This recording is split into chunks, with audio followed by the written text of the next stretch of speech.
Hi friends, welcome to yet another video. In this video, we are going to set up our Google Ads account. First of all, I'd like you to visit Google Ads ads.google.com URL. Now I'm seeing this interface because I'm from India and this URL is for India. But in your case, you will see it of your respective countries. So without any further delay, what I'll do is I'll just click on the sign in button. Once you click on sign in, you will be able to see all the existing accounts which are there in your panel. Now, in my case, I've got two accounts which are active and two accounts that are the setup for which the setup is in progress. So what I will do is, first of all, I'll click on the new Google Ads account. In your case, you will be able to see the new Google Ads account or switch Google account. So you should be selecting the new Google Ads account. Once you click there, it will it will ask you your objectives. So basically, it has redirected to you to the Smart Google Ads campaign. So what is happening here is you've been redirected to Smart Campaigns. By default, Google will take you to the Smart Campaigns. Okay, what exactly are Smart Campaigns? Smart campaigns are campaigns which will create ads which are automatically distributed across Google network, and from there they will give you traffic to your website. However, since the focus of this course is to create search ads where you have more control over the keywords for which you want your ads to be displayed, we will be skipping this part. So you will have to scroll down and you require to click on switch to expert mode here. So just click here. I'll just zoom in again for your reference. So just click on switch to expert mode.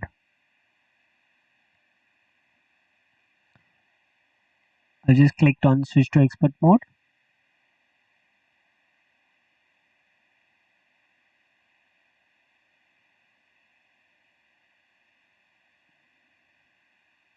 I'll just pause the video by the time this loads. Now here we can see the various objectives for which we can advertise. So depending on the objective that you select here, Google will show you the type of campaign. For example, if you select app promotion, it will show you the app campaign. If you are selecting sales, it will show you search, performance max, display, discovery campaigns. If you select create a campaign without goal guidance, it will show you all the 9 types of campaigns that are there. Now some of them are disabled and you require to set up your account before we start creating the campaign types. So here I would like you to click here create an account without a campaign. So what this step will do is step will help us set up our account. Now here the billing country is India. The currency is INR. Okay, by default that's for India, but I will select USD here and US dollar. I'm doing this out of purpose because many of our viewers or students of this course would be international audience and they are more comfortable with the dollar currency. In your case, you can select any country which you belong to, okay, and the currency or your native currency. So for example, if you are from South Africa, you will use South African rand. With this, I'll just click on submit. And with this, my account setup is over. Congratulations, you're done. Explore your account. I'll catch up with more content in the next video. Now that our account is set, we can start creating the campaign. So I'll click on the create campaign and I'll click on new campaign.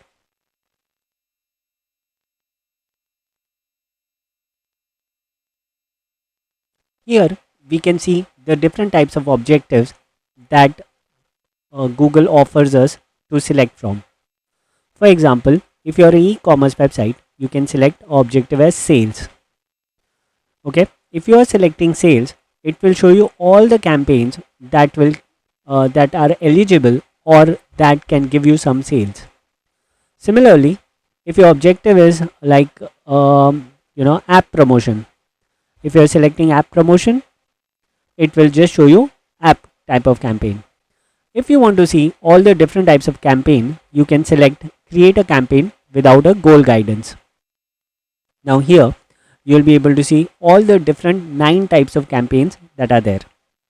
I'll give you a brief about the different types of campaigns in this video. The first is search.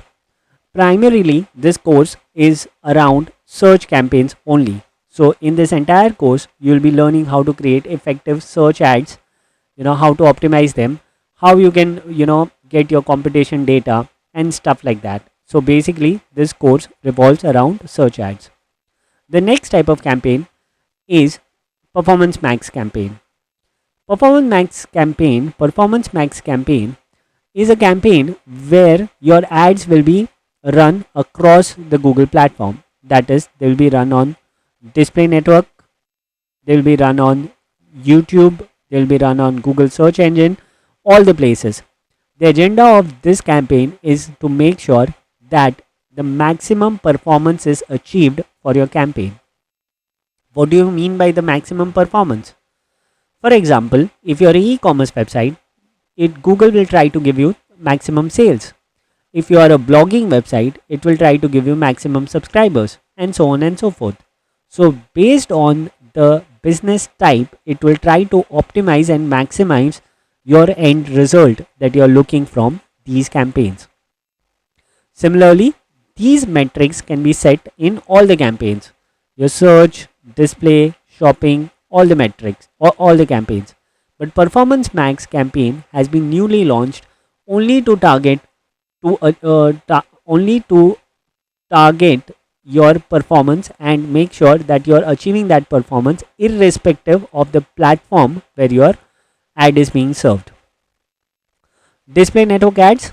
I'll just give you a simple example. You can just go to any third-party websites. You can see these ads on LinkedIn also, or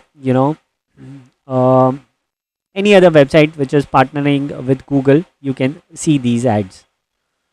Okay, let me just give you a simple example. For example, if you just go on this website prostheticsindia.org, you'll be seeing these ads here. For example, if I just click on any of these links, okay, I think my ad blocker is on Brave, so I'll just turn it off,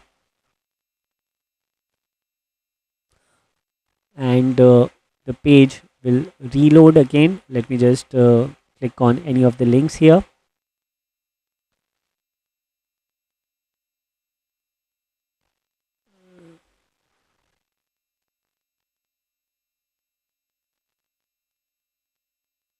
Okay, and there you go. So here we can see a carbon fiber leg brace, and if I just click on the I sign here, you can see it's an ad by Google. So this is an example of a display ad. Similarly, search ads are like, say you're searching for website development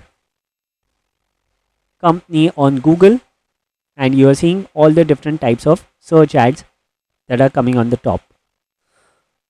Okay, so that's search ad. Performance max ad, it could be anything. It could be this ad also, it could be that ad also. Basically it is eligible to be displayed on all the platforms, so you can really not make out what could be a performance max ad being done by people. Shopping ads, whenever you search something like buy shoes online, for example, you'll be seeing the ads which are coming on the right hand side and sometimes on the top of the page as well. So where you've got the image of the product, link of the product and the price of the product, and these are termed as shopping ads. They are available on YouTube, on Google, sometimes on Gmail as well. So basically you can see them across the web and many a times on third-party sites as well, like these. Okay, then you've got video ads. Video ads are ads that you see on YouTube. App ads you'll see on Play Store when you're searching for some application, or when you're playing certain games, and you can see ads where they ask you to download another application. Smart ads are a simplified way of creating your advertisement. So let's say if you don't want to go through complex options that we go through while we are targeting for search ads or display ads, you can do that easily with smart ads. Smart ads are mainly targeted towards small business owners, and if you are not clicking on switch to expert mode, which we saw in the previous video, you will be creating a smart ad, which is a simplified version of the advertisement, but it is not recommended if you want to get full access or full control of this advertisement tool. Then you've got local ads. These are mainly displayed on the Google map. So whenever somebody is searching something on the Google Maps, they will see your advertisement in that specific area. So you can restrict it to a specific location, and based on that the ads will be displayed. Last is your discovery ads. Discovery ads are basically ads which you see on the Google mobile application, YouTube, sometime on Gmail also. So when you're browsing the content, you will see the ads. Those are termed as discovery ads. Okay, that's all for this video. In the next one, we'll be creating the search ads. In this video, we will be creating or setting up our goal conversion for the website. So first of all, I'll go to tools. Here I will click on, under measurement, I'll click on conversions. Okay, now I will set up a conversion tracking. So conversion tracking helps you track your customers' important actions such as online purchases, mobile app downloads, calls on your business, etc., etc. So basically, through this, we will be able to track what exactly the user who is visiting our website from the Google ads is doing on the website, and whether he is making a purchase or not if it's a e-commerce website, and any other goal can be tracked for. So I'll just click on new conversion action here. You can do it for your mobile application, you can do it for phone calls, you can do it for import, you can do it for your website. So here we'll select the website as a link, and here we'll enter the website. Scanning your website will determine if it's already set up for measure conversions. You may also see suggestions for conversion actions you may create. So basically, they have automated this process. Previously, what they used to do is they used to ask us to select what conversion action do we want to set up on our website. But now here they are giving us an option to enter our website URL and then click on scan. Now let me just enter my website URL here and click on scan.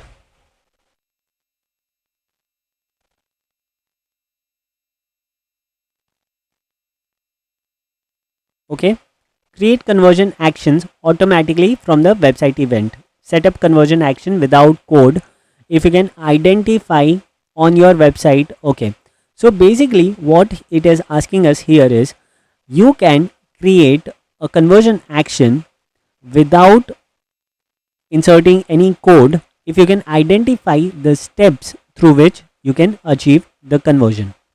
For example, you can select a goal conversion. So let's say it's submit a lead form, and the URL starts with, or URL is, a thank you page. So basically, when the user is filling up a form, after filling up that form, if he is visiting the thank you page, that URL needs to be entered here. Now currently in the website which we are looking at, we do not have any thank you page as such. Okay, but we can create that easily since our website is based on WordPress. So let me just do that.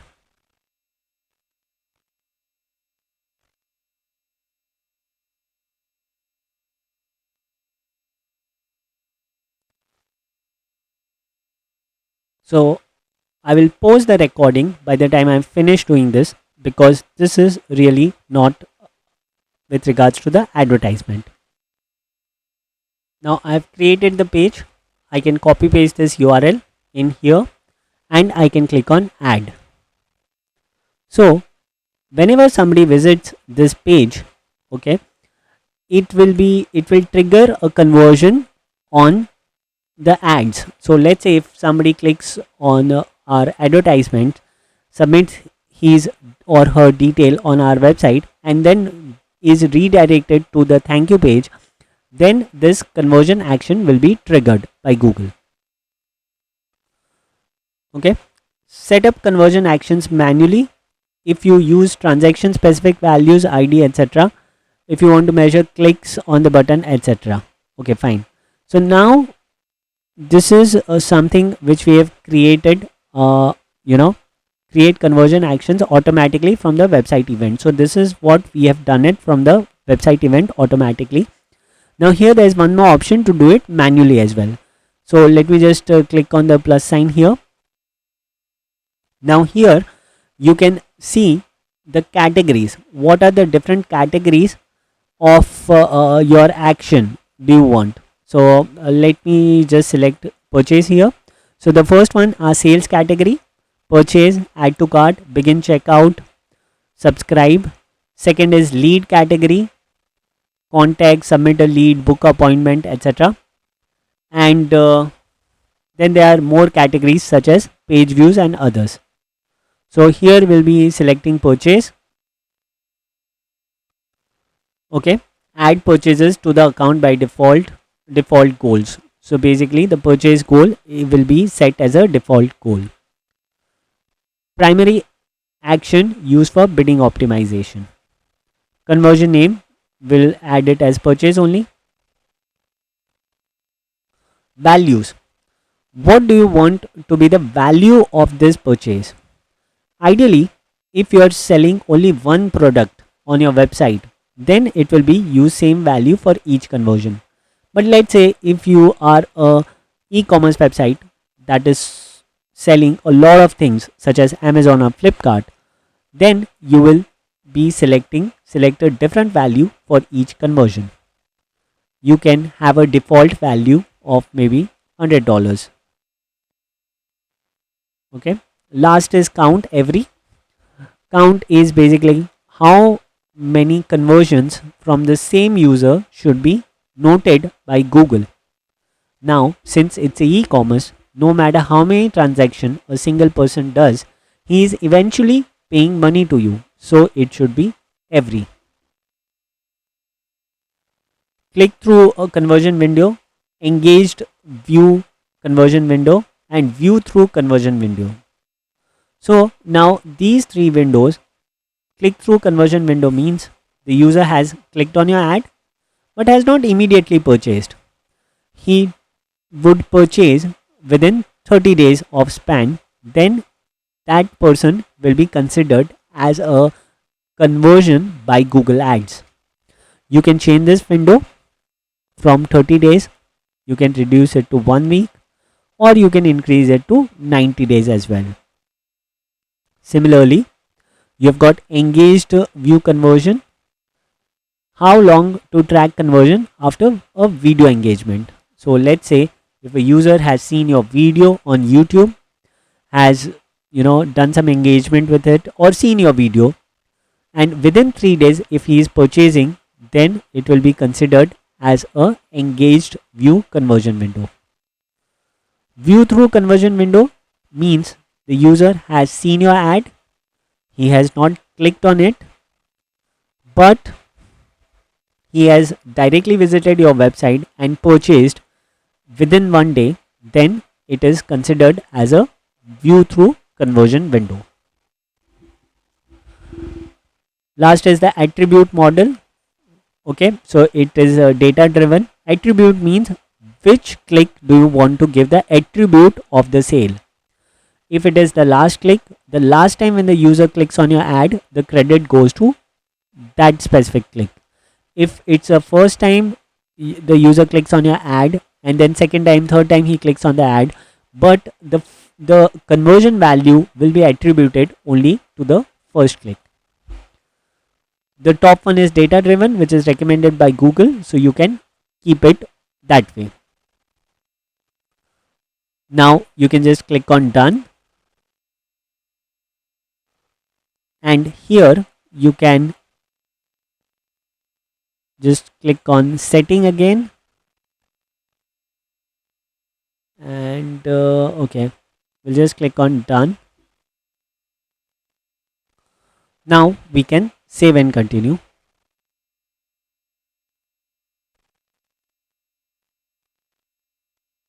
One thing needs to be noted here, since this is a manual conversion, we will need to add an event tag to our website code. So I'll just click on save and continue, and then we'll go to the step number 2.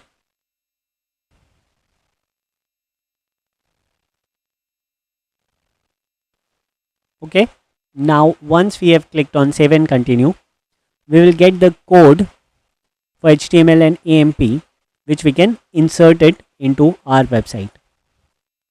One way is you can download this code and send it to your developer, and they will insert it into your website. Alternatively, you can also use Google Tag Manager to add this code to your website. So basically, in the next video, we will see how we can use the Google Tag Manager to connect this goal to our website. Hi friends, welcome to yet another video. In this video, we will be creating a Google Tag Manager account which will be used to link to our Google Ads account so that the conversion tracking can be done. So basically, we'll be looking at create the account. So I've just signed in with my Gmail account in the Google Tag Manager account. You can go visit this account by tagmanager.google.com, and you can just click on create account. Once you are here, you need to give your website name. So I'll just give it website agency 7.xyz. So that's the website name. The country is India, so I'll just select India. Share data anonymously with Google, so I'll select that option.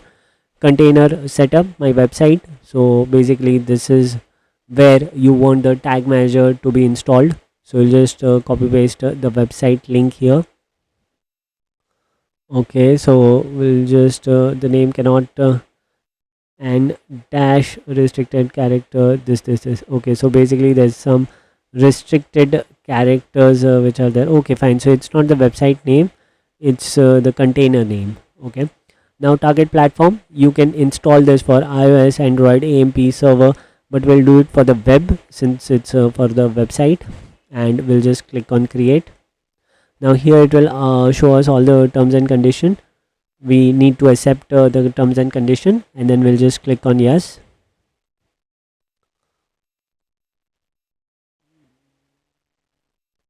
Now it's loading, and with this our tag manager account has been set up, has been created. Now what we need to do is we need to insert this code into the head tag and this into the body tag of our website, which we will do in the next video. In the previous session, we created our Google Tag Manager account, and in this session we will integrate it with our WordPress website. In case your website is not on WordPress, you'll require to give this code to your developer, and he will insert it in the head tag and the body tag. Okay, otherwise if you're using a WordPress website, it is very easy to integrate it with it. So I'm here in the plugins page, and I will search for Google Tag Manager plugin. So I've searched GTM, and I've come across GTM for WP, and I'll just install this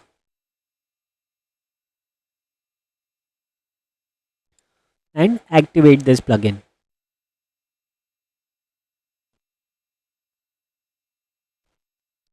Once the plugin has been activated, I'll just click on the settings tag, and in the setting tag I just require to insert a Google Tag Manager ID. So I can pick up the ID from here. I'll just copy this and I'll paste it here. You need to make sure there are no spaces in the start or end of the tag, and that's it. Contains a code, container code, you can turn it off, keep it default. Okay, container code compatibility mode, so footer of the page not recommended by Google Search Console verification will not work. Okay, off, no tweak, right placement. So basically you can keep it off, and you can avoid any tweaks and place it in the right position itself. Okay, so once this is done, I'll just save this, and once the setting is updated, my Google Tag Manager is live now. So basically live version 2. So this is something which has been activated. Now here you can switch to tabs, for example post type, current post type, etc., search, visitors. So these are other settings which are there. Okay, if you're using tag manager not only to track your conversions but for other purposes, then you'll require to go through all these details. Otherwise this is more than sufficient to get it installed and activated on your WordPress website. See you in the next video. In the previous video, we connected our Google Tag Manager to our website. In this video, we will link our Google Ads account to the Tag Manager account and create the conversion, to on our website. So for this, what I'll do is I'll first go to my ads account. I'll go to tools, and here under measurement, I'll click on conversions. Now we already had created this purchase conversion, and now I will click on tag setup, and here there are three options. We have seen these earlier as well. So now I'll click on use Google Tag Manager.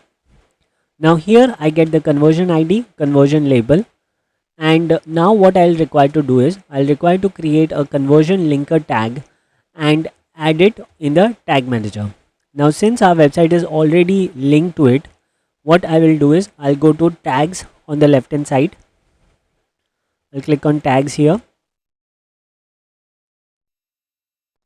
I'll click on new. Now here I will name it as Google Search Ads Conversion Tracking. Okay, and I'll just click on tag configuration. Here we'll get a lot of options. We have to select Google Ads Conversion Tracking. Once you have done that, you'll need to insert the conversion ID, conversion label, conversion value here. So I'll get the details from here: conversion ID,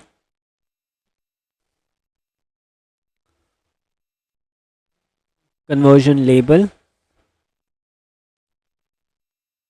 and conversion value. So conversion value can be any default value as of now. If you want, you can set up event as well. So this is mostly done when you are tracking custom conversion values. We'll have a section on that as well in this course, so you'll be able to understand that as well.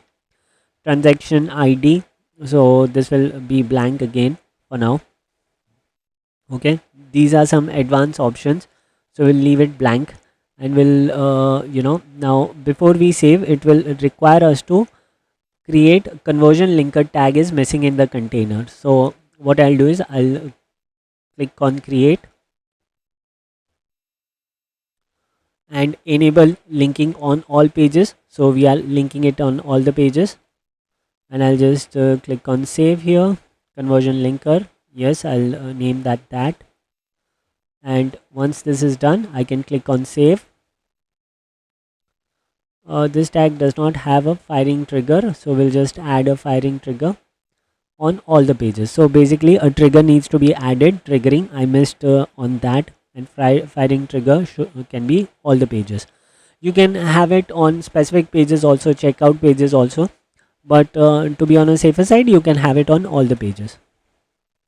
I'll just click on save, and we are all done. Now once these are done, you need to click on the submit on the top right hand side. This is a very important step. If you don't submit it, it will not get published. So you can have a version name and all. If you don't want to, you can simply click on publish, and the changes are live now. So basically we'll have version 4 is live. 2 tags have been inserted. This is the latest version which has been added. So with this, your conversion is linked successfully, and you can start measuring the conversions through your advertisements on Google. Hello everyone, welcome to this video, and here we'll be looking at the objective selection. So I'll just click on a new campaign, and here we can see that there are various objectives which have been provided by Google. If you select create a campaign without a goal guidance, you'll be seeing all the types of campaigns. Now sales campaign is also included, search campaign is also included in here, and if we see local store visits, it will not show you the search campaign. App promotions, again it will not show you the search campaign. Brand awareness and reach, here also it will not show you search campaigns. Product and brand consideration, here also you will not see the search campaigns. Website traffic, yes, you'll be seeing the search campaigns in here. Leads, you'll be seeing the search campaigns here, and sales also you'll be seeing the search campaigns here. So basically here it's asking use these goal conversions to improve your sales. So we'll just click on continue, and then we can see the search campaign is being shown. So basically in sales, leads, website traffic, and creating a campaign without a goal guidance shows you the search campaign. Apart from that, the product and brand consideration, brand awareness and reach, app promotion, local store visits and promotion do not show you the search campaigns. So now the big question is, which objective should be selected? Should you select sales, leads, website traffic, or create a campaign without a goal guidance when you're creating a search campaign? I would personally recommend you should be selecting the one that you are targeting. For example, if you are targeting website traffic, you should select that. Leads, you should select this. Sales, you should select this. And why am I saying that? Because they are here because of a reason. So you will not see a very big difference when you select all the 4 types of campaigns, but there could be slight differences which are there. If you are an expert, you already know all this stuff, then I think you can also create a campaign without a goal guidance, which I most of the time use, which I select, and then I select whatever campaign type I want to do. So I hope that's clear, and we'll see you in the next video. Now that our objective has been selected, we will go ahead with selecting the search campaign and proceed ahead. So here we can see that there is one goal conversion which has been created by us, and we will select the same and go ahead. So I'll just click on continue. Now once you click on continue, it says select the results you want to get from this campaign. So do you want website visits, do you want phone calls, do you want app downloads? You can select all the 3 actions if you want to. One disadvantage of app downloads is it only allows you to select either Android or iOS. So it would not allow you to select both together. So that's I think they should change it. They should have both those application links there. Okay, apart from here, one more important thing to learn here is that you need to have the number which is present on your website. Okay, so you cannot have any random number or number which is not visible on your website. If you have so, the ad will get rejected or the number will not be published. Obviously this is for the safety of all the users. If the number is published on your website, it would mean that it is an authentic number to be reached out to. So this one thing, I'll uncheck this option as of now. Website visits, you can select this, and you can enter your website in here and then proceed further. For now, I'll not be selecting this. I will be unchecking this option as well. Next is your campaign name. So campaign name is something which is very important because this is for your internal reference. So if you just name it search 1, search 2, search 3, then maybe down the line when you are doing the analysis of all the campaigns, it literally becomes difficult for you to understand which campaign is for which product and service.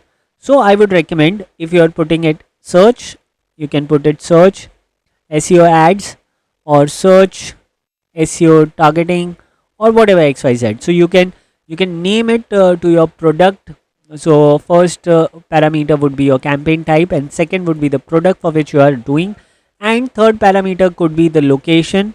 So maybe I want to do it for USA, so I'll just write in USA. In USA I want to do it for maybe New York, so I'll just type NY. And this is how you can track your campaign names and optimize it. It makes it easier for you to manage big campaigns. So this is something which you really uh, can start doing. We'll click on continue.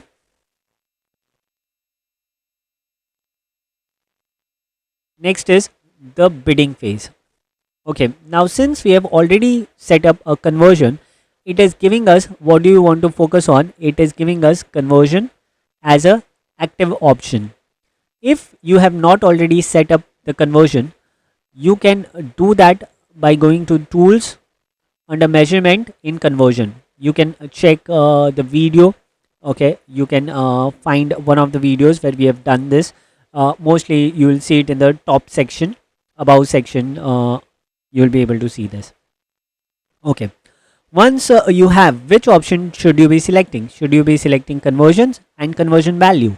What is the difference between the two?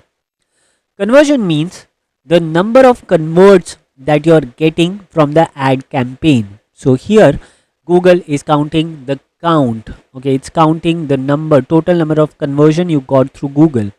It is not counting the value of those conversions.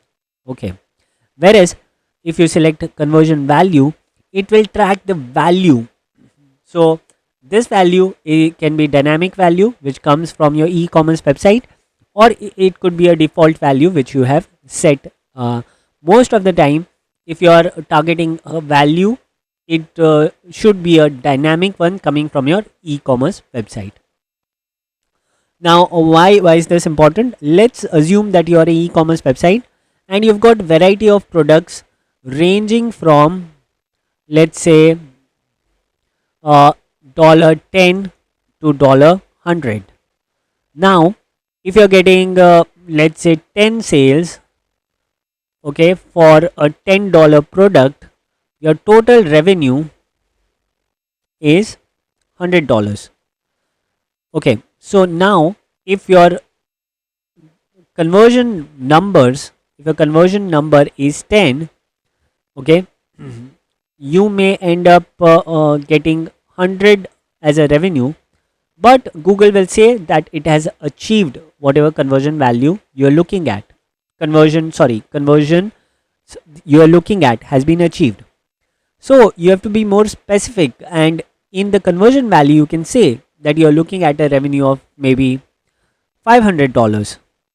So then these 10 conversions will not be considered, and Google will try to push more and make sure that you're getting somewhere around this $500 of a revenue.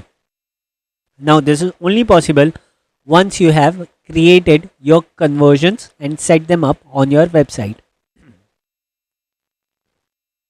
You can also select clicks and impression shares as your focus. So clicks means you're getting maximum clicks, And impression share means more number of people are viewing your advertisement. So I'll just read the definition here. Impression share is the percentage of impressions that your ad receive compared to the total number of impressions that your ad could get. Okay, so it's the percentage of the impressions that your ad actually receives. Okay, and the potential as against the potential that it could. This is something which is used by many advertisers. They want to see what kind of impression share they can get. However, if we are talking about the dollar value, you should always be focusing on conversion and conversion values. So it is highly recommended to always select either conversions or conversion value as against clicks and impressions. You can also set a target for Google to achieve. So let's say if I'm selecting conversion here, it says set a target cost per action. So I can just set this up to maybe $10. Here I'm telling Google, or I'm requesting Google, that for every $10 that I spent on my advertisement should lead to one conversion. I repeat, here I'm asking or I'm requesting Google to give me one conversion for every $10 that I spent in advertisement. Well, will Google listen to me? Yes, they try to make sure that they achieve this number for your advertisement. In fact, for all the ad accounts that we manage, most of the time we are able to achieve this number. But it does not happen immediately. You need to make sure that you are running your campaigns for at least a couple of months. If you're running it for, let's say, 15 days, then you're stopping your campaign, then you're not running it again, then achieving this number becomes difficult for Google. So I would highly recommend to run your campaign without interruption for at least a couple of months to get this result.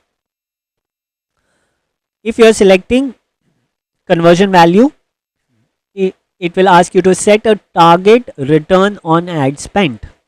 So this is also termed as ROAS, return on ad spend. So here you can set up your percentage. For example, you say I want 100% of ROAS. Okay. Now here there is a small note: before setting a target ROAS, wait until the account that set up conversion tracking has received at least 15 conversion in the last 30 days. So basically in the last 30 days, you should receive at least 15 conversions to make sure that you will be able to select this option. But this again is a good option to track your return on your ad spend. And if you're managing your account for your company or maybe for one of your clients, you can actually tell them how much return has your advertisement given to the website. So I'll just switch this to conversions, and I will set the CPA, that is cost per action. That's all for this video. We will see you in the next video with more content.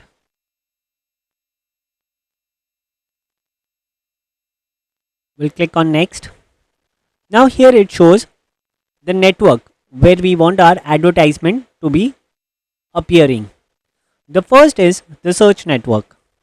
So basically by default your ad will appear on the Google search engine. So let's say for example, if you are just searching for google.com and you are visiting google.com and you are entering, let's say, website development company, you'll get all these ads. So by default your ads will appear on the Google search engine.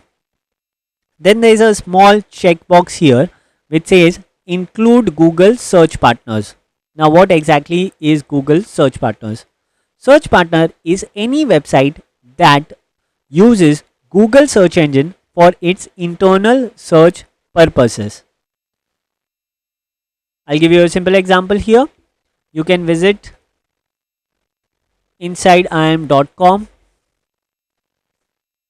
and you can search here anything. So let me just search for cat preparation.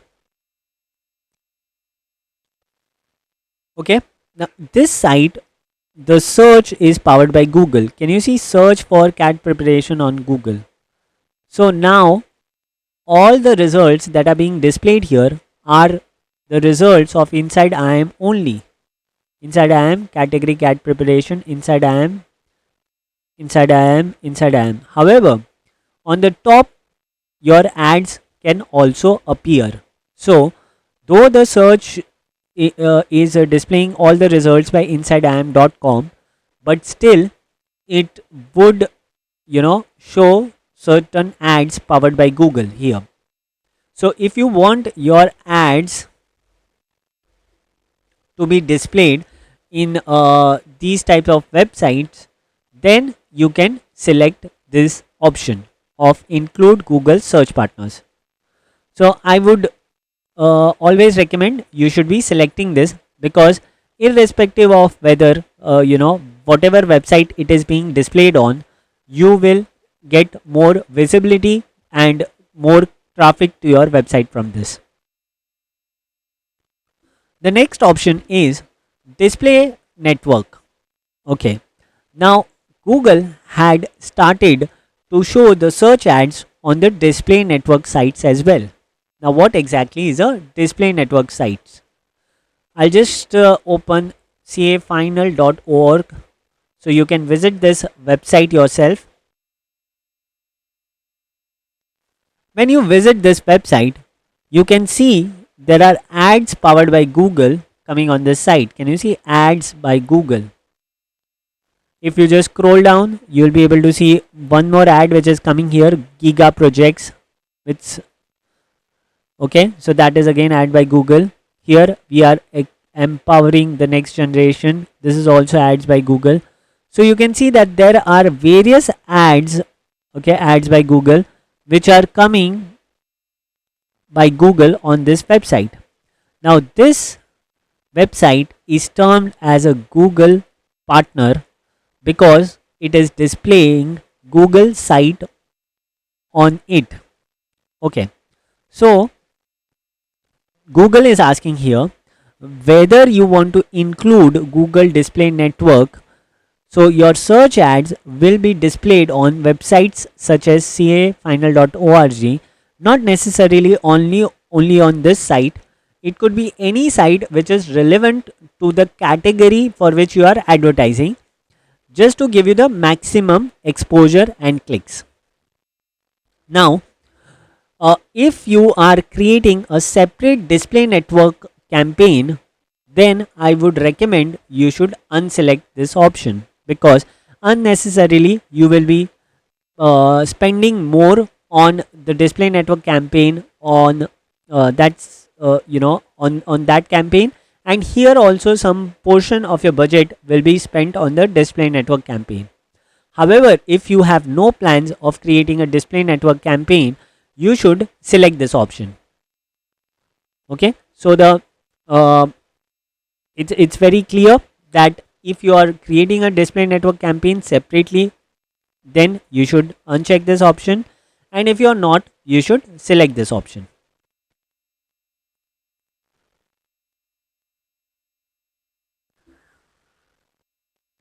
Next is the location. Now one option is you can select all countries and territories, which I would recommend you should never do that, because you should be selecting specific countries, if not specific states, to advertise your business. The reason behind this is different countries have different jargons, different ways of communicating, and if you are doing it for all countries and territories, chances are that some countries you may not get the right clicks. Also, it becomes very difficult to measure the performance of your campaign if you are simply selecting all countries and territories and directly clicking on it. So either you select enter another location, or you select specific countries. So either you can do a specific state For example, here you can select um,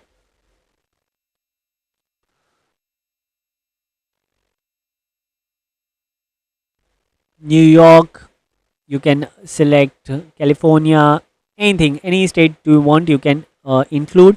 You can exclude specific states as well. So you can select USA and then you can exclude New York if you're not targeting that specific state.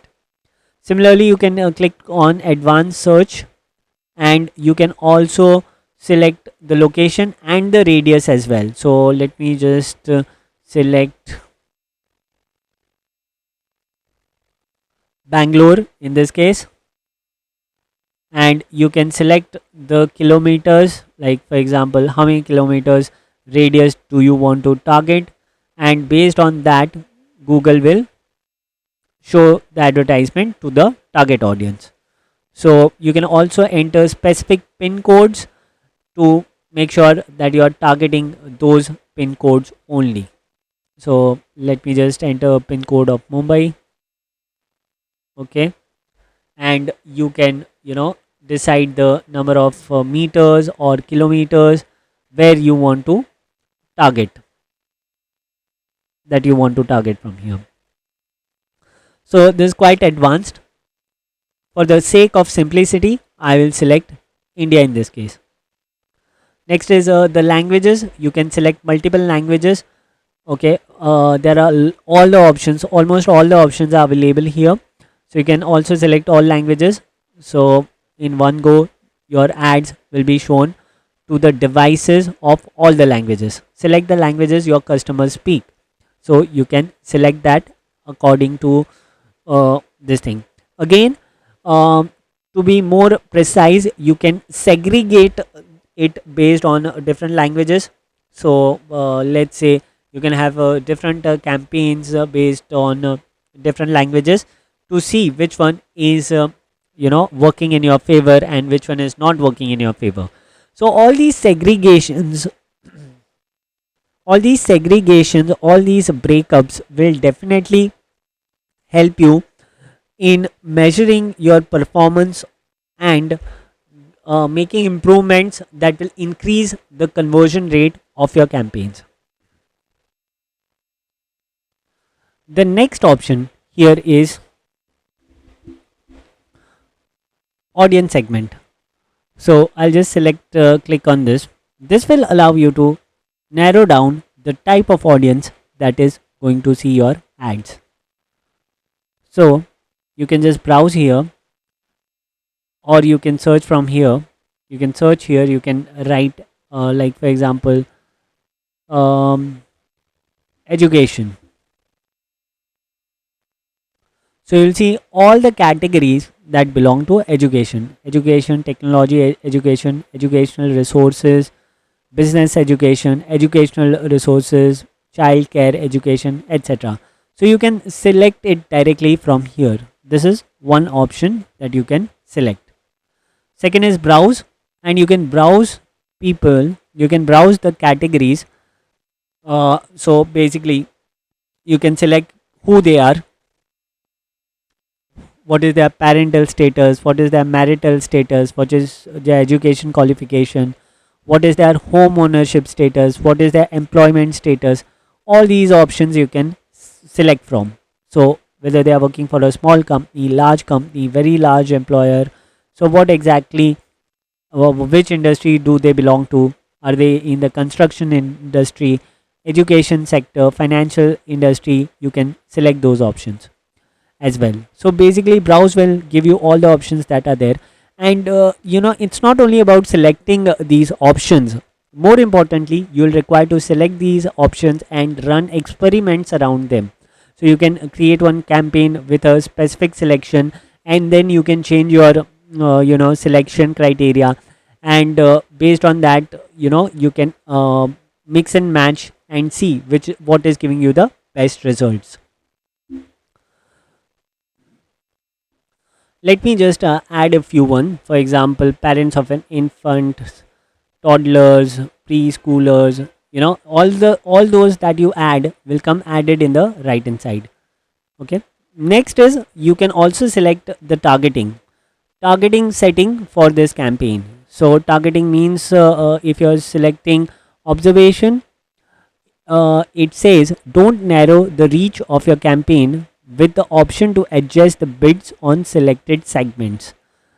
If you're selecting targeting, narrow the reach of your campaign to the selected segments with the option to adjust the bids. Now, what are these two options? Targeting means you are asking Google to be strict with the about selected parameters and that Google should not show the ads to anybody or who falls outside this targeting.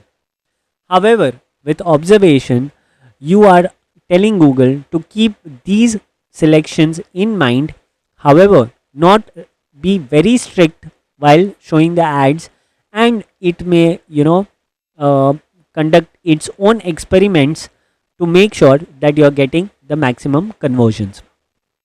Ideally, you should be selecting observation because that will also increase the chances of your conversions. One more option is select the audience segments to add to your campaign. You can create a new segment in the audience manager.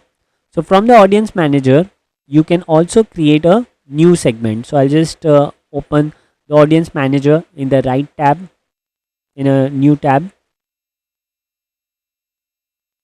I'll clear these selections. Okay, and reach people who have engaged with your businesses. Your data segments help you reach people who have visited your website, watched your videos, engaged with your apps, or shared their contact information. Okay. Set up an audience source to reach the right people with the right message at the right moment. So, what this is exactly? If you just click on set up an audience source,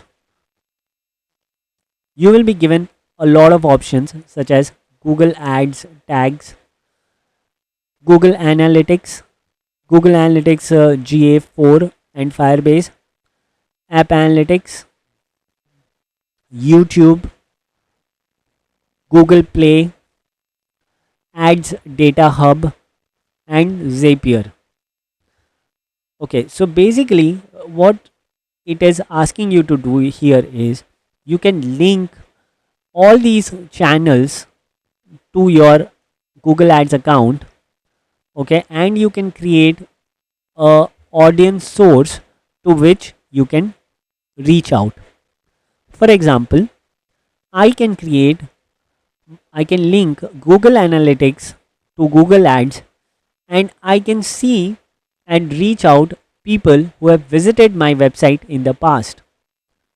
So, similarly, I can also link my YouTube channel and I can reach to people who have seen my YouTube videos in the past. So, this is a very strong option and it is recommended to get more conversions for your business.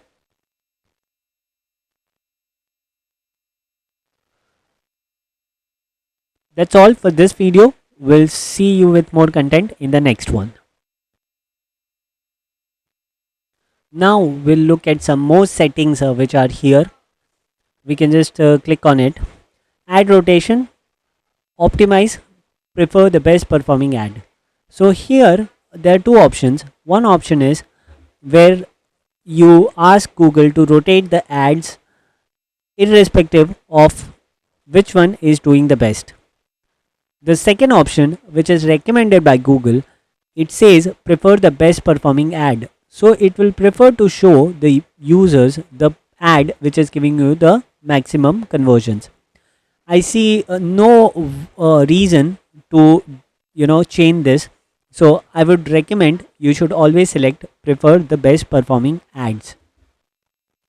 Start date and end date. So you can have a start date and an end date to the campaign.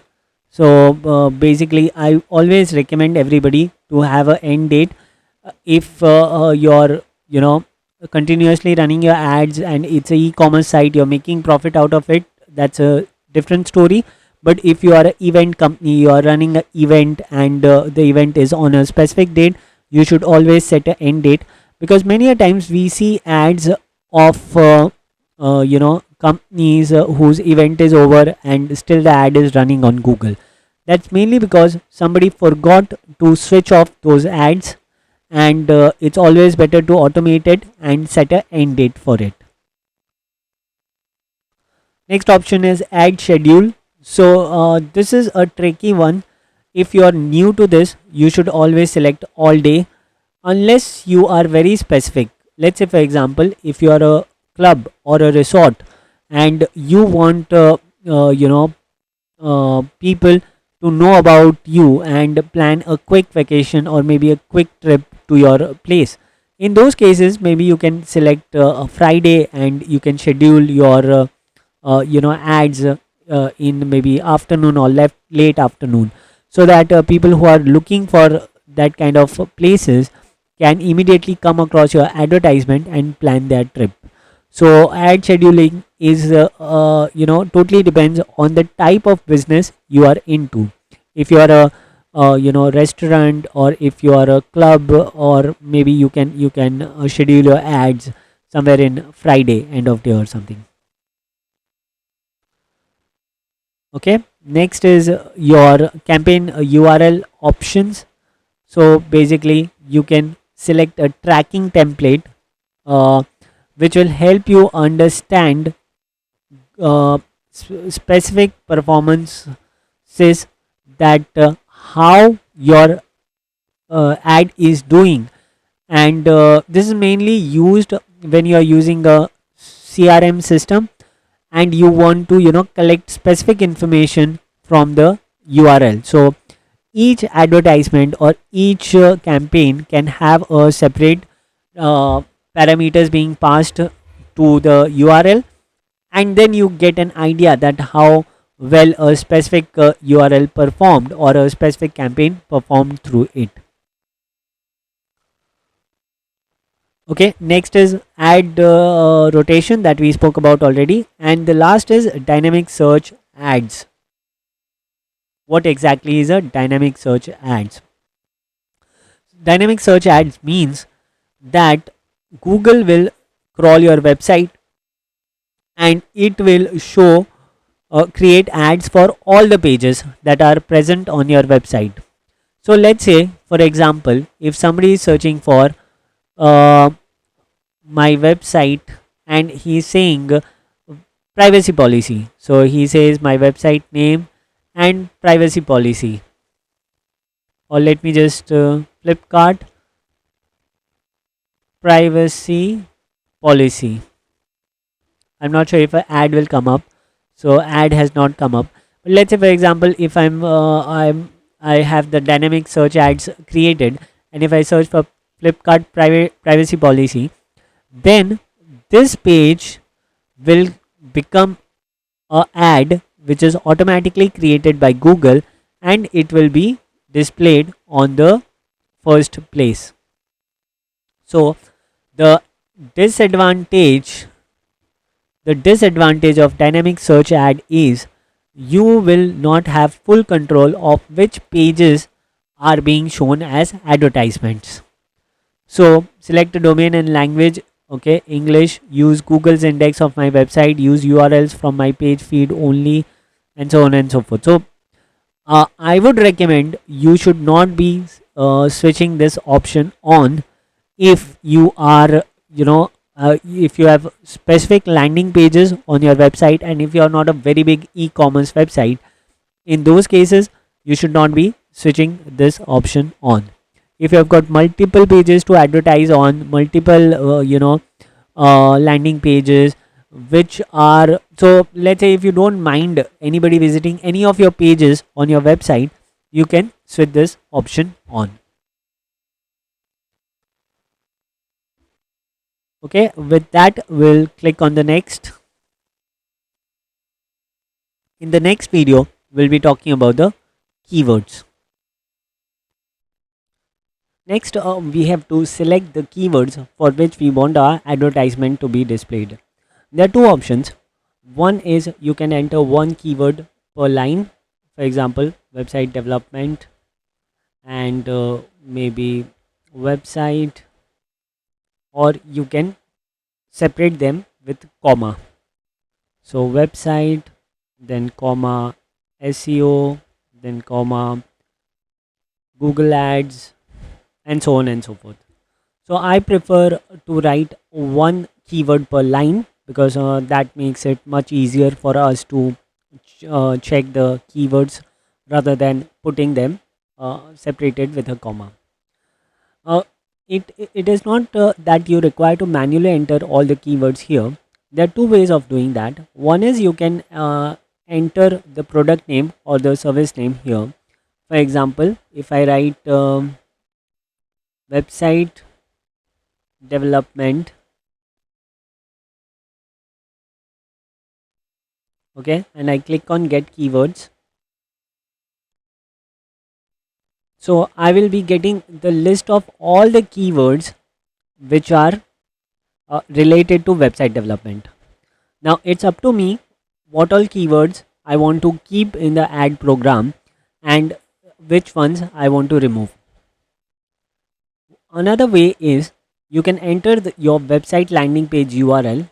So I'll just clear all the keywords and I'll just enter the URL. For example, if we are creating an ad on this specific page, that is a SEO page, what I'll do is I'll just enter the URL here and I'll click on enter, and here I will get all the keywords that have been used or are related to my landing page. So if you go through the keywords, this landing page is related to SEO, and if you go through the keywords, it is SEO services, SEO optimization, best SEO, okay, best SEO services, SEO company, on page SEO, on page SEO services, SEO firm, etc, etc. So if your landing page is optimized with proper keywords, then you will get the right kind of keywords here. Now there is one thing to understand.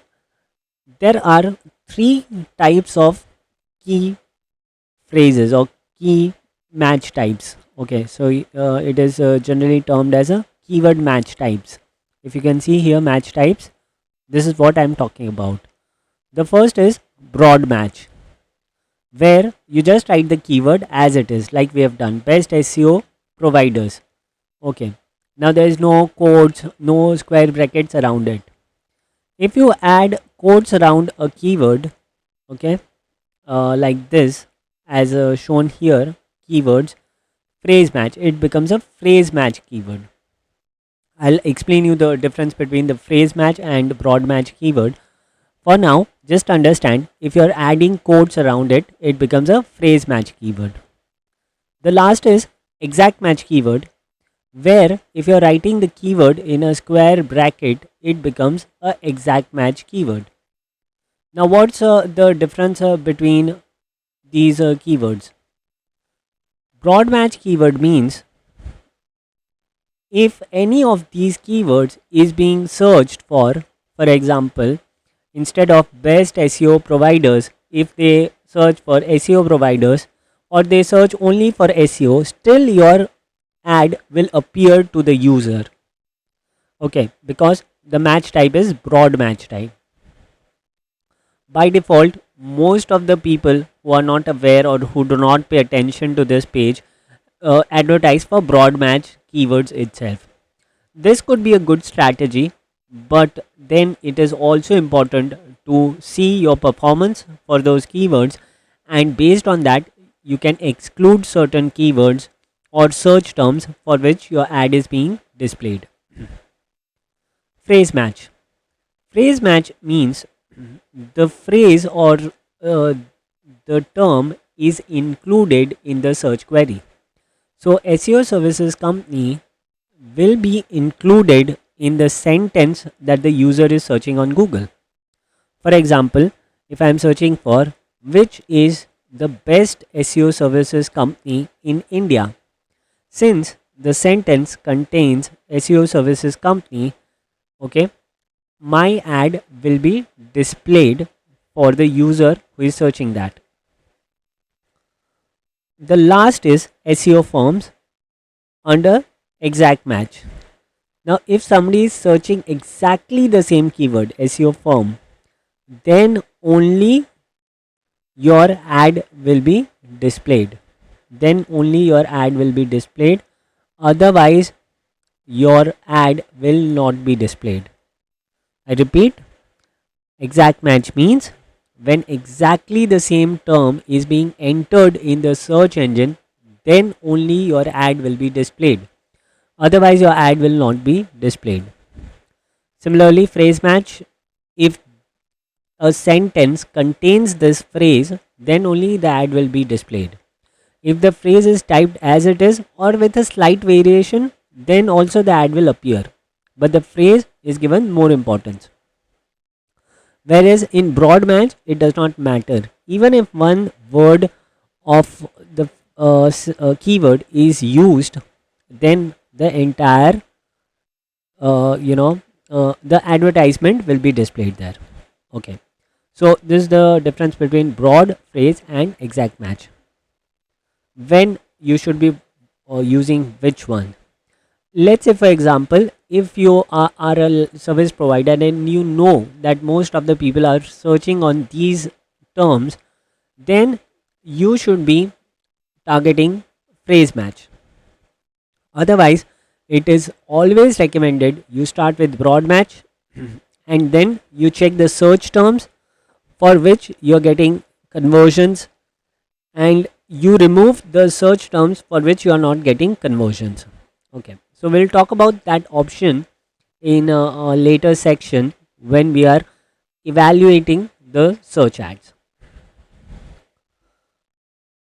For now, that's all. We'll see you in the next video.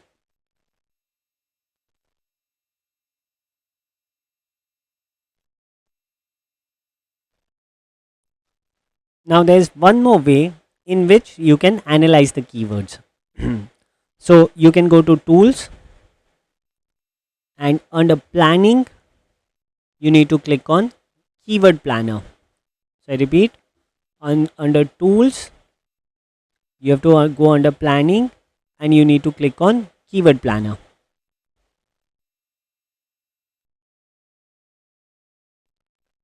Now, what exactly is a keyword planner? Let me just reopen the campaign. I think I have clicked on it rather than opening it on a new tab.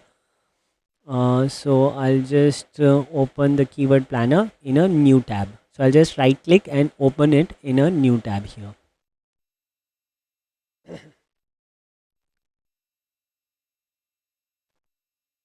By the time it loads, I'll post recording. So there are two tabs which are available here. One is discover new keywords and second is get search volumes and forecast. Now what is the difference between these two types? First, let me explain you discover new keywords. Whenever you want to advertise and you are not sure for which keyword you should be advertising, you should go on this tab discover new keywords, which will help you find new types of keywords or keywords and keyword suggestions and search volumes. So we'll just click on it. Once you click on it, it says it asks us to enter the keyword, and it says it is for English language and the default location is India. Now there's one more way. Enter the site to filter unrelated keywords. So basically, one way is you can enter the keyword. For example, I'll just write SEO, search engine optimization, as a keyword, and if I want, I can enter this URL so that I can filter out the unrelated keywords that are there. In this case, I will remove the URL, okay, because I want to give you an idea that what kind of suggestions do we get. This is start with keywords. If you can see a tab here, it says start with a website. So start with a website, you enter the website URL and you use the entire site. Here we will start with the keywords. So I've entered SEO. Now I'll click on get results. Now here it will tell me all the keywords which are related to SEO. For example, KW Finder, Keyword Finder, SEO services, backlinks, Google SEO, SEO marketing, search engine marketing, SEO company, SEO agency, on-page SEO, all those keywords it is suggesting us. Now on the right hand side, you can see there are some filters also it allows us to add. You can filter out non-brand keywords or brand keywords, and this is you can't see a lot of brand keywords in SEO because there are limited brands which are there out there. But if you are looking for shoes or maybe some retail products, there the brand searches are higher. So now services, search engine optimization, search engine marketing, local SEO, e-commerce SEO, organic SEO, website analysis, keyword analysis, all those keywords. So basically you can filter out based on the type of keywords that you are looking at, and this is a really cool option which has been recently added in the Google Ads. Now here if you can see, it says 634 keyword ideas available. What you can do is you can click on this sheet here and you can download the list of keywords as well. So either you can download it as a CSV, or you can click on Google Sheets, and a sheet will be created in the in the Google Drive, and you can analyze from that sheet as well. Okay, apart from that, it will also give you broaden your search query. So you can just click on the plus sign and you will get more content, more keyword suggestions by Google. Now you can understand keywords provided by you are here on the top. Like we have provided two keywords: SEO, digital marketing strategy, whereas in the keyword idea we'll have the suggested keywords that are there.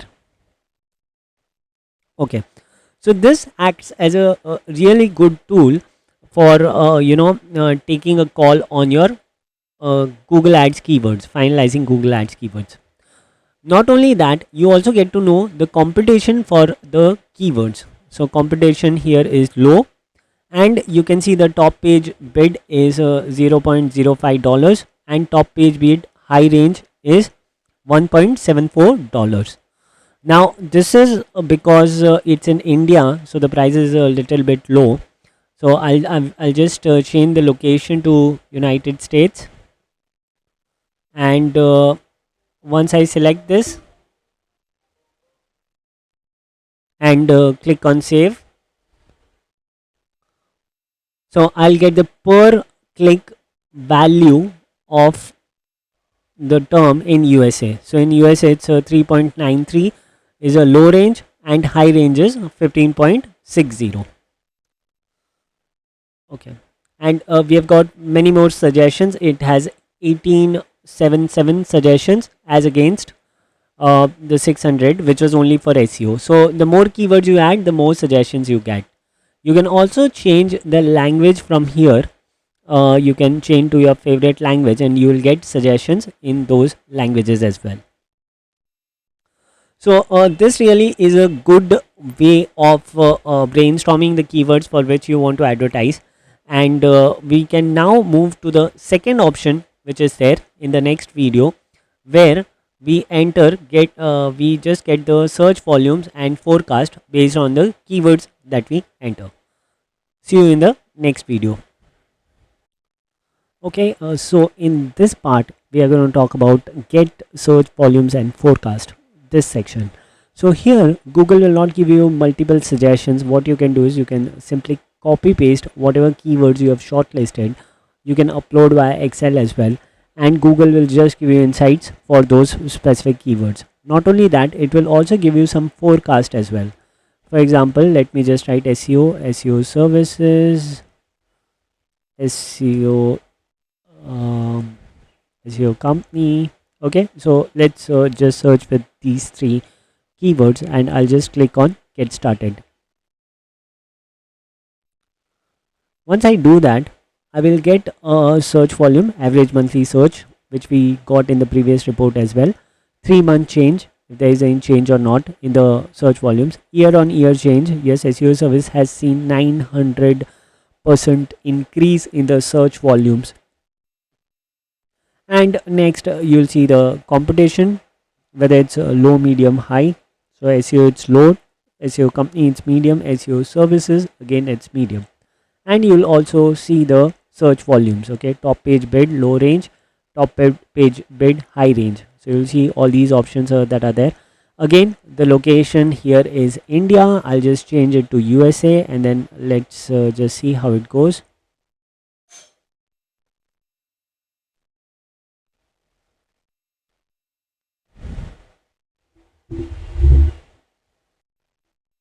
So we'll remove India from here, and I'll just click on save, and we can see the keyword value has been increased. It's 3.93 and $15.6, and the competition is low.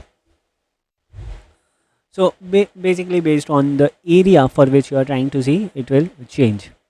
Okay, so ad impression share, etc., all those things are dash as of now. And you can just let me just change it to India again. Okay,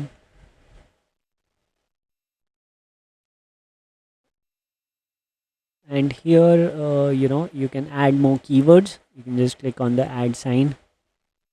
SEO services in India, get backlinks, how to get backlinks,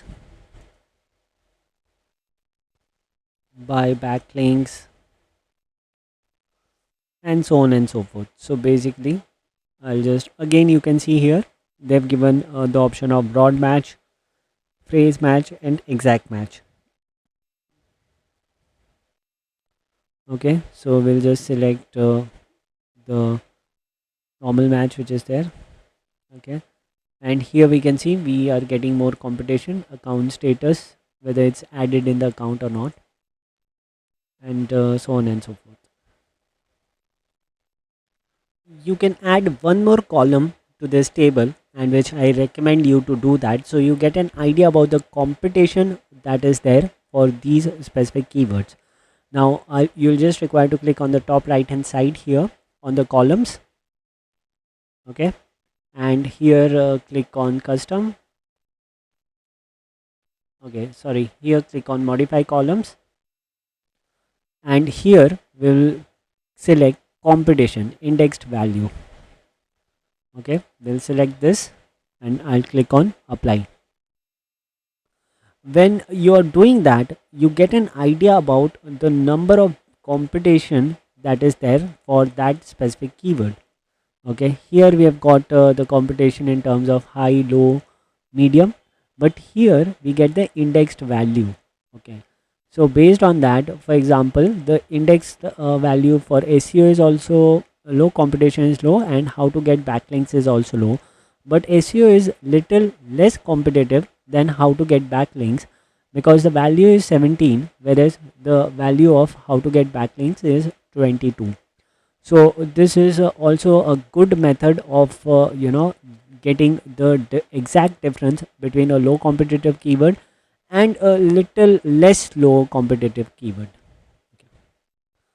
That's all for this video, and I'll catch up with more in the next one. Hi friends, welcome to yet another video. In this video, we are going to evaluate the different keyword types when you are evaluating your search campaign. So basically, I'll just click on the keywords tab on the left hand side, and here you can see that there are three keywords that are there, three menus which are there. One is search keywords, second is negative keywords, and third is search terms. Okay, what exactly are these columns? Search keywords are the keywords for which you have set up the advertisement. That is the keywords for which your ad will appear on the Google search results. Negative keywords are keywords that you want to exclude, and you don't want your ads to be displayed for. Now what exactly it is, how it is being used, I'll explain you in detail. But for now, you can just understand negative keywords as the keywords for which you do not want your ad to show up. Search terms are the terms for which your ad actually appeared. Okay, now you may ask me why there is a gap between search keywords and search terms. Mainly because if you are selecting phrase match or broad match, it is not the exact same keyword for which your advertisement will appear. Okay, so there is a gap between these two types of keywords. Search keywords, if you are entering a broad match keyword, it will also show up your advertisement for queries which are related to that keyword. For example, if your keyword is SEO services, chances are your ad may also appear for a company name SEO services. Okay, a company name SEO services mean SEO services agency 7x, for example. So if somebody is looking for that specific agency, still he may come up across your ad because your search keyword is SEO services. So search terms will be different from your search keywords, and you can click on this tab to see all the search terms for which your ad had appeared. So if you examine these search terms, SFM Guru, Aditya Jain, SFM classes, SFM pen drive classes, all these search terms, okay, are the terms for which the ad has appeared. Okay, now as I mentioned, this could be different from the search keywords that were selected to be advertised. So CA final, SFM, SFM final. Now since all of these are broad match, all of these are broad match, we are seeing that there is a difference between the search keyword and the search terms. Now let's say, for example, if you don't want your ad to be displayed for this specific keyword, so simply you can select it and you can add it as a negative keyword. Add as negative keyword. I'll not do that right away, okay, but I'm just giving you an example. Similarly, if you just go to negative keywords, you'll be able to add negative keywords, and you can decide the level whether you want it to be campaign level or you want it to be ad group level. So based on that, you can select the difference. You can also use a negative keyword list from some other campaign as well. So you can select a campaign and you can import that list here as well.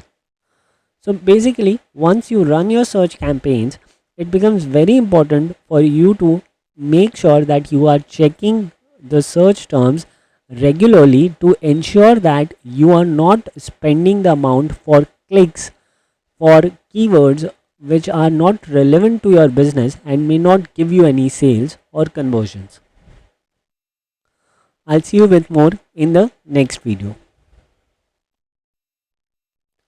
In the keywords tab, we can see one more option, and that is auction insights. If you just click on this tab, you will be able to see your competitors, the URLs which are also advertising for similar keywords, and the position for which they are there. So for example, impression share, we have this advertisement account has impression share of around 10%, whereas zero in fee has 21%, Conferenza has 15%, lecturewala.com has 11.98%.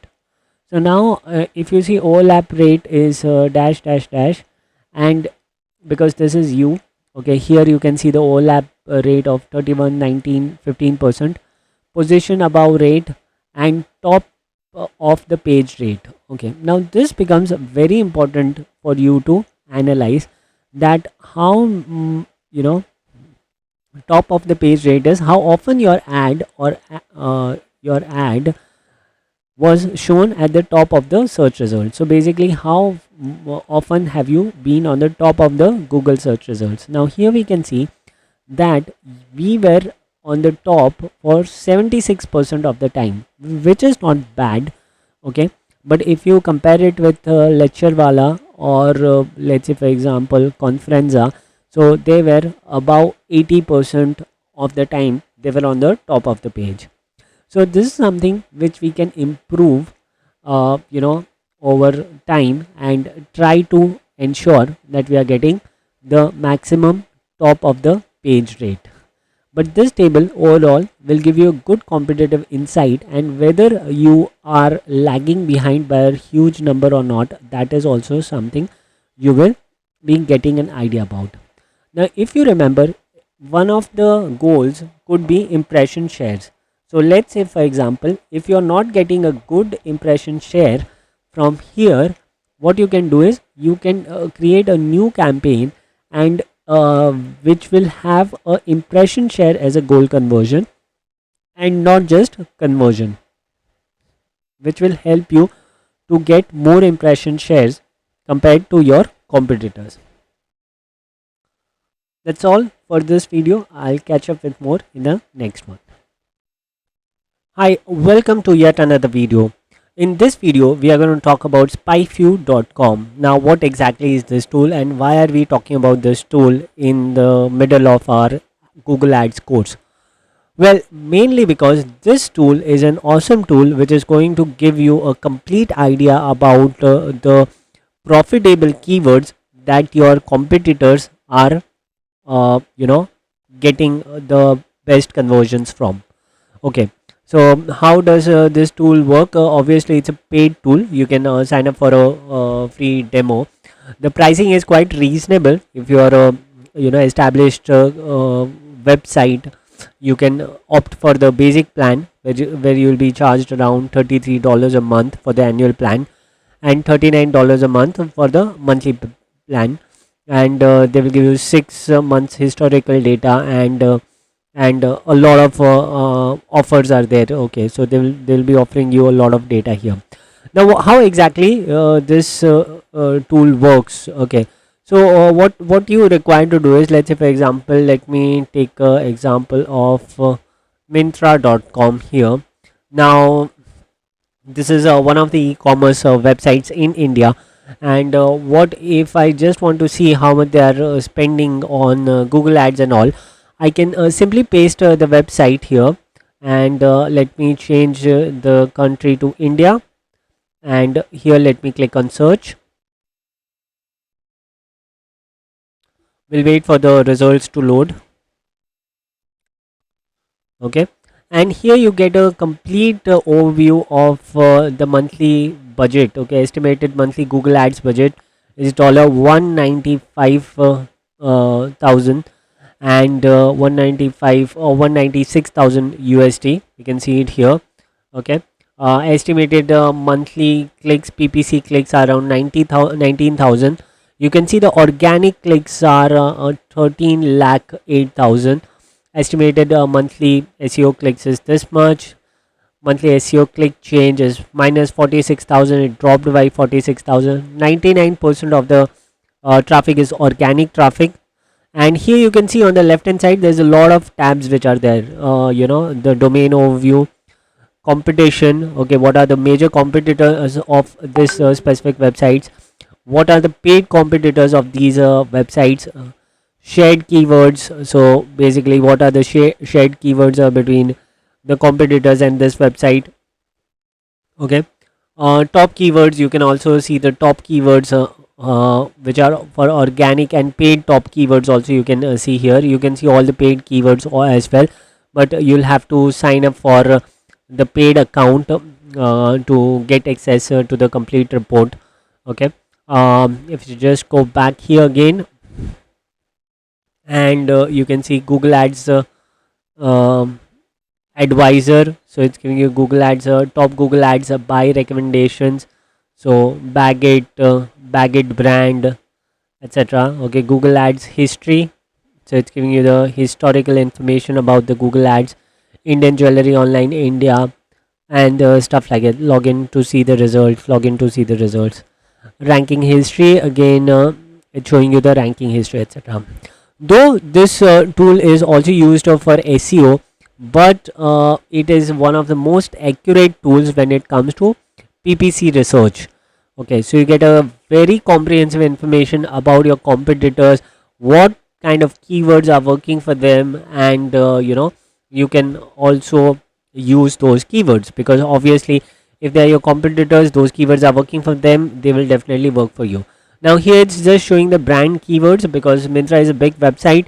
They will be advertising for brand keywords as well. However, if you want to see more, you will have to sign up, and you'll get more information about this as well.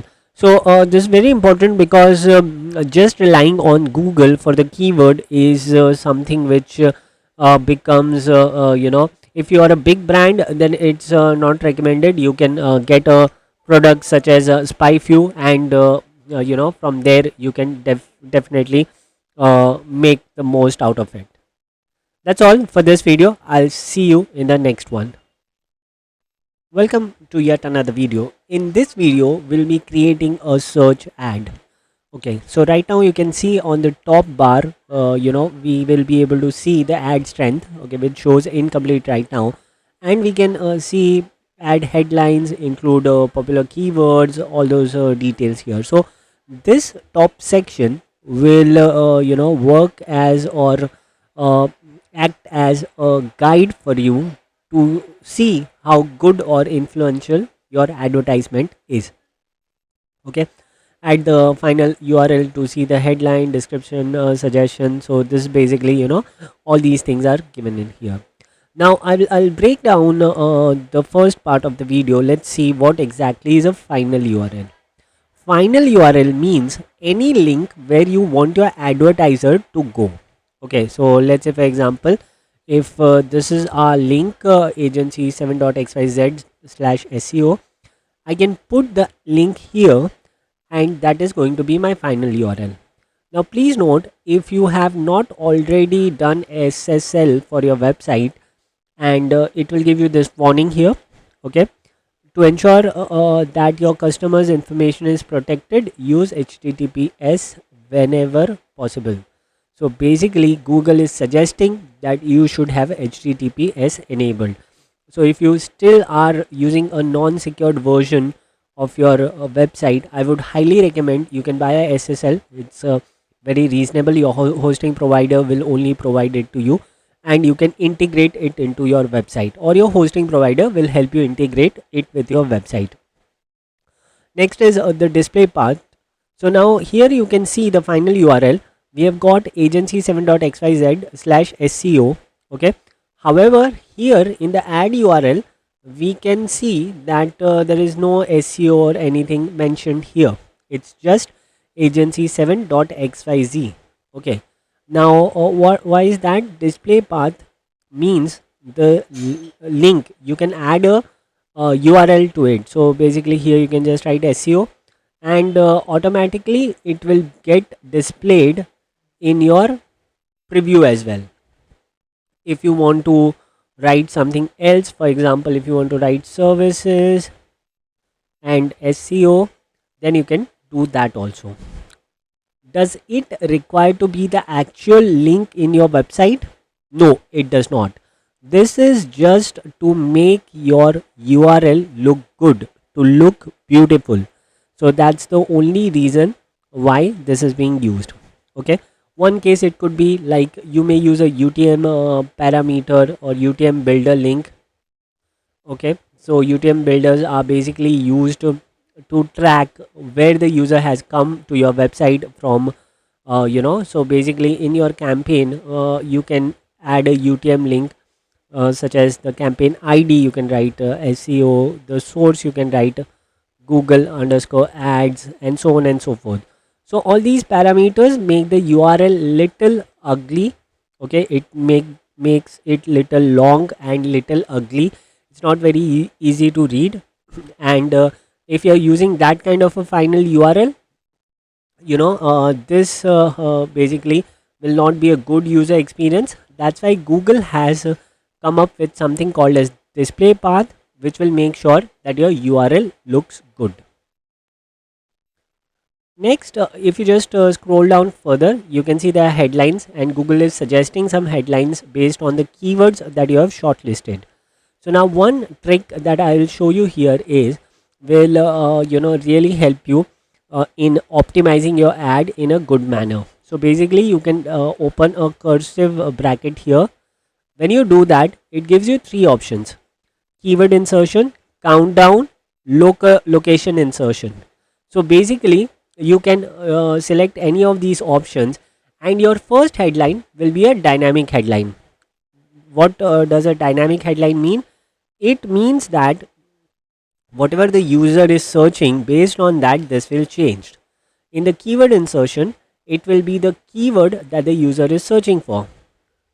So by default you need to give some text. So I'll give a default text as SEO services, and rest I will keep it sentence case, and I'll click on apply.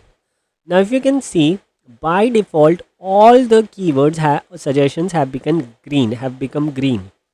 This is mainly because we have used a keyword insertion headline. So dynamically the headline will change based on the keyword the user is inserting, and in case it does not match with any of those criteria, it will simply show SEO services, right? And now it says at least 3 headlines are required, so we can add more. I would recommend, though all these are green, I would recommend that you should add all these keywords also there: SEO services, and so on and so forth. You need to make sure that you are respecting the character limit. Okay, the character limit is 30 characters, so you should not exceed that whenever you are writing your headline. Get a free quote,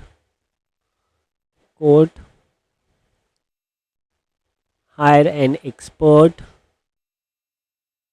Okay, off page SEO. Okay, best SEO service providers. So we can write best SEO services. Okay, now you can see the ad strength has become average. So this is mainly because of the dynamic keyword insertion headline that we have added. Okay, next we can just click on more ideas. We'll get all the ideas: organic SEO, etc. All those ideas are there. Okay, so I'll just write one more: organic SEO. Now one thing needs to be taken into account: you should not be adding terms such as sale, sale, sale. Okay, you cannot overemphasize these terms. Okay, you should not be overemphasizing these terms. If you're writing everything in capital, you're overemphasizing a specific term, all those things or tricks will not work, and Google will not publish your advertisement, and your ad may get rejected. Okay, I can just write best SEO audit. Okay, get SEO, free SEO service, free SEO audit. Okay, technical SEO services, and so on and so forth. Now you can see the ad strength is already good. So the ad strength has become good. You can write in more headlines depending on your categories and whatever services you're offering. Based on that, you can think of a variation, and you can keep adding those stuff as well. Okay, next is a description. Again, you can add 90 characters. You can add as much as possible, but again you should not be using cap locks.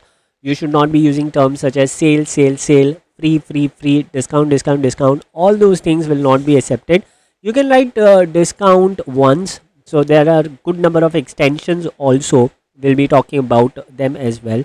So basically here, if you see, I can just write down get the best SEO services for a limited budget. Okay, rank your website with super fast SEO services, affordable SEO services for your e-com website, your website, and so on and so forth. So now ad strength is good. You can write more. Okay, get free SEO audit with no credit card details, and so on and so forth. So basically, you can keep adding those keywords and descriptions as much as you want. This is one ad that you're creating. You can create as many ads as you want. I would prefer to create at least 2 ads or 3 ads, so that those ads are shown on a rotation basis, and the best performing ad can be shown by Google. Okay, now all these headlines will not be shown in one go. So if you just close this, if I just close this, you can see that here you can see the variations that have been created with the multiple headlines. So ideally only 3 headlines will be displayed. So it's going to, Google is going to mix and match the headlines and the descriptions, and it will promote the best combination for the user. This is a mobile preview. You can just click on the desktop preview and you can see that what all ads are being created. So simply I can just click on done, and we are done creating this ad, and we can then go in the next section, which we will cover in the next video. Once your ad is created, next Google will ask you to create extensions. What exactly is an extension? Extension means any extra information that is coming below your advertisement. For example, here I have searched for website development company. Now here we can see the headline, the description, and below that we can see certain links. These links are called site link extension.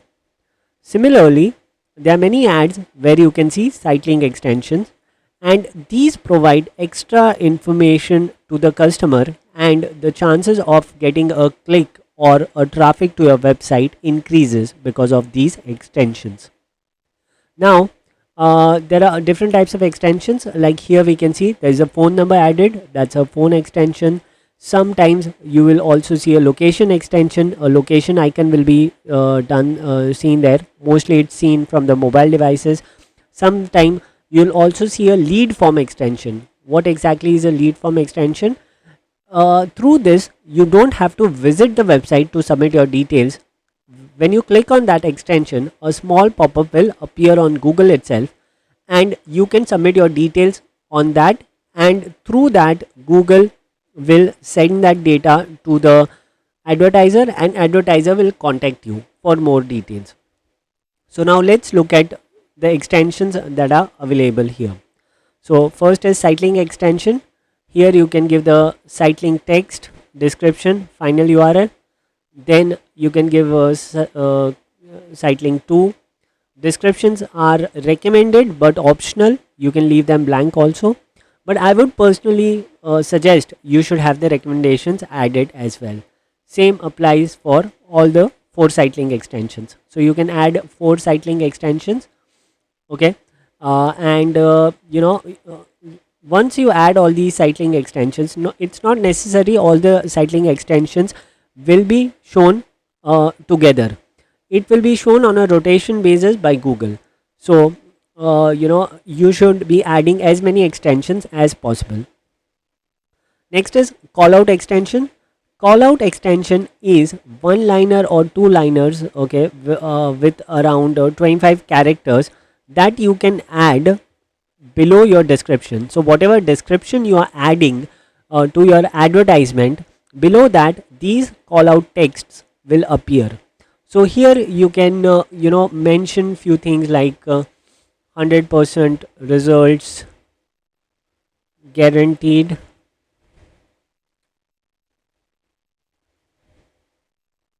50% discount on the on first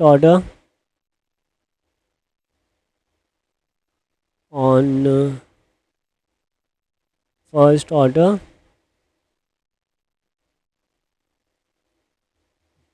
percent off on the first order, and so on and so forth.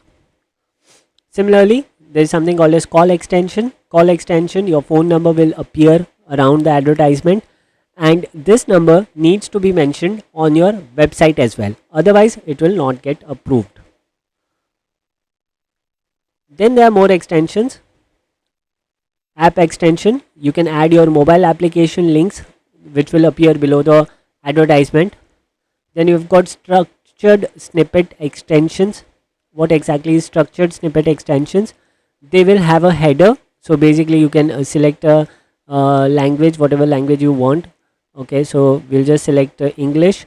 Then you can select what are you providing. For example, if you are a courses website, what kind of courses are you providing, so you can add that.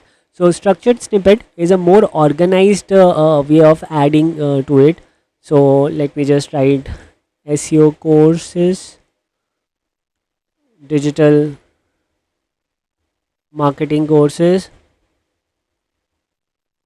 okay, content writing courses, and you can just add more values to it, and so on and so forth. You can just save this as well. Okay, and the courses, and then we have got this thing. So you can add a new snippet also. Now here you can also preview all the extensions that you create. So I'll just click on preview. This is how it will appear. Just after the second description, you will have the header, and then whatever courses you are providing will be appearing here. So similarly, you can add more extensions. Lead form extension, as I mentioned, here you can collect the information of your user. So I'll just click on lead form extension here. You can write the headline. So headline is request a callback. Okay, business name, whatever business name you are into, agency 7.xyz. Okay, description, then you have got name, city, phone number, state, whatever information you want, you can fill it up here. And then you can choose the language as well. You can add more questions. You'll need to add the privacy policy URL from your website. You can add an image background as well. And after submission, what information you want the user to see, that is what you will be able to add in here. Okay, call to action can be learn more. Okay, and you can select the lead form type, more volumes. This may result leads with lower intent. This may result fewer leads with a higher cost per lead. So basically, depending on the type of lead that you are looking at, you will be able to select the option. So this is how it will appear in the users, to the users submission message. After submitting, this is how you will be able to see your message. Okay, you can export the lead from Google Ads to your Google Sheet using Zapier, or you can send them to MailChimp or any other place that you want to. Okay, I'll just click on save. I'll just click on accept the terms and condition, and I'll be able to, I'll just click on save, and this has been created. Similarly, there is something called as price extensions, where you can give an idea about the cost of your products. So basically you can select the currency, the brand, what it is, whether it's a brand, events, location, product category, product tier, service category. You can have a qualifier means the pricing starting from, up to, or its average cost. So you can just mention up to.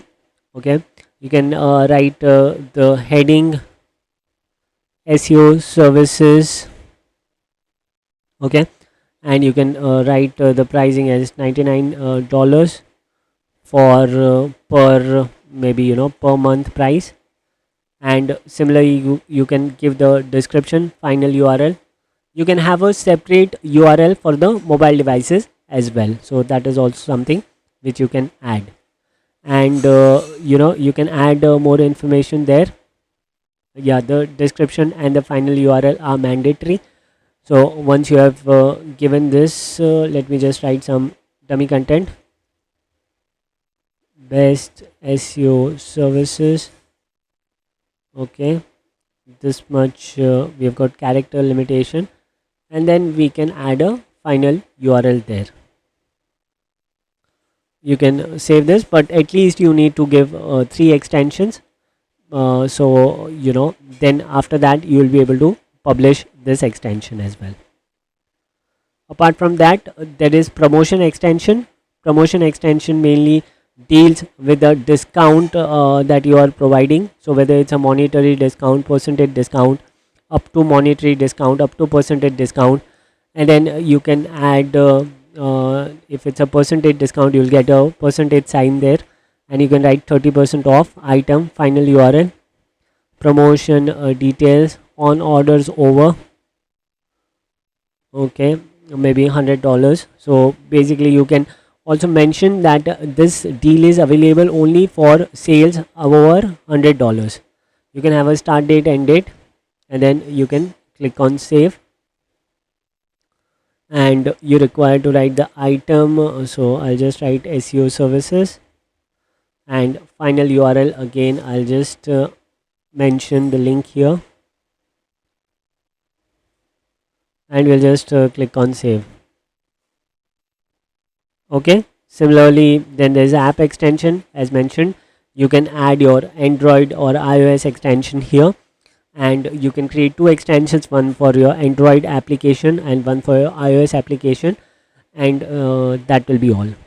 So these are the type of extensions which are available, and I would recommend you should be adding all the types of extensions to make sure that you're getting the most out of the Google search ads, because sometimes the user may have a look at the extension, and based on that they will click on your advertisement to know more information, because extensions is something which can drive your ad or distinguish your ad from the other advertisements that are there out there. That's all for this video. I'll catch up with you in the next one. Congratulations on coming to the last section of this course, and I'm glad you've completed all the modules in this course. Now, way ahead, what you require to do now that you know how to run the Google ads, search ads. First thing, you require to keep some patience, because your campaigns will require some time to start performing. So let's say for example, if you start a campaign today, you cannot expect a result within 1 week or 1 month. You will slowly see that the results will start coming up in the next 60 days. So if you're not running a campaign continuously for 60 days, Google will not have enough data to give you a good performance for your campaign. This is now very important thing, because I come across many clients we consult who run the campaign for 1 week and they are like, hey, it's not working for us. So it's not that way. You require to run it for at least 60 days. What exactly you can do in these 60 days? What you require to do? Number one, you require to closely monitor your campaigns on a daily basis. Some people, they start a Google ad, they keep it that way, they just let Google do whatever it wants to do, and they don't monitor the campaign or the search terms. It's very very important to closely monitor the search term, the you know type of clicks you are getting, from what type of keywords. Are they informative keywords, are they transactional keywords, or what is the intent of the user who is clicking on your advertisement? All those informations are very important to study. Okay, so basically you require to make sure that you're continuously monitoring your campaign. use competitor tools. Now many a times what happens is you will see certain competitors are advertising from a long time. Some competitors would be advertising for last 5 years, 6 years, 10 years. Now it is not because that they've got deep pockets, but definitely they are getting ROI out of those campaigns as well. So for that purpose, you require to make sure that you are analyzing the competitors who are running ads from a long time. SpyFew can be a very good tool for this. In fact, in one of the sections we have mentioned that as well. If you have not covered or gone through that section, you can definitely go through it.